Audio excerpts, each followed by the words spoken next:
പിന്നെ അച്ഛൻ ഇവിടെ ഇങ്ങനെ എപ്പോഴും മക്കളെ കാണാമെന്ന് പറഞ്ഞു വന്നപ്പോൾ എല്ലാവരും സാധാരണ പറഞ്ഞിട്ട് അവിടെ നിർത്തി. അപ്പോൾ ഞങ്ങൾ അമ്മമാരെ അവിടെ നിർത്തിയിട്ട് അച്ഛനെ. പക്ഷേ അച്ഛൻ അതിലേറെ വഷളായി, ഭയങ്കര കുടിയായിട്ടോ. ഞങ്ങൾക്കതൊന്നും അറിയില്ല. അച്ഛനോട് ഞങ്ങൾ സ്നേഹിക്കും, മുണ്ടും പറയും, അങ്ങനെ ഒരു സ്നേഹത്തോടെ ഞങ്ങൾ നോക്കുന്ന ഒരു അച്ഛനല്ല കേട്ടോ. മോളെ എന്നൊക്കെ വിളിക്കുക എന്നല്ലാതെ അധികം സ്നേഹമൊന്നുമില്ല. അങ്ങനത്തെ ഒരു അച്ഛൻ. ഞങ്ങൾ ചെറിയ കുട്ടികൾ, ഞങ്ങൾക്ക് ഞങ്ങളെ അമ്മമാർ ഈ അച്ഛൻ്റെയൊക്കെ സ്നേഹം തന്നെ അതന്നെ ഞങ്ങൾക്ക് കിട്ടും കേട്ടോ. അപ്പോൾ അപ്പോൾ അവിടെ നിർത്തിയപ്പോൾ ഈ ഒരു അനിയത്തിക്കുട്ടിയും കൂടി എനിക്ക് ഉണ്ടായിട്ട് ആ ഒരു ഭാഗ്യം ഉണ്ടായി.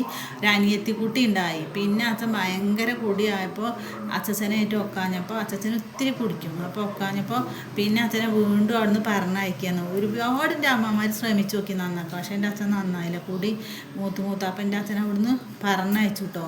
ഇവിടെ നിൽക്കണ്ട, ശരിയാവില്ല എന്ന് പറഞ്ഞിട്ട് പറഞ്ഞയച്ചു. അപ്പോഴൊക്കെ ഞങ്ങൾക്ക് വിഷമം ഉണ്ടായിരുന്നു. എന്നാലും ഇങ്ങനത്തെ ഒരാളെ ഞങ്ങൾക്ക് ഭയങ്കര പേടിയായിരുന്നു കേട്ടോ. ഞങ്ങളങ്ങനെ കണ്ടില്ല. ഞങ്ങളെ അമ്മമാരൊക്കെ എന്ന് പറഞ്ഞാൽ 100ക്ക് 100 കുടിക്കുക വലിക്ക് ഒന്നുമില്ല. അങ്ങനത്തെ ആൾക്കാരാണ്, സ്നേഹവാന്മാരാണ്. അപ്പോൾ ഞങ്ങൾക്ക് ഞങ്ങളെ അച്ഛൻ്റെ സ്വഭാവം കണ്ടപ്പോൾ ഒരു പേടി.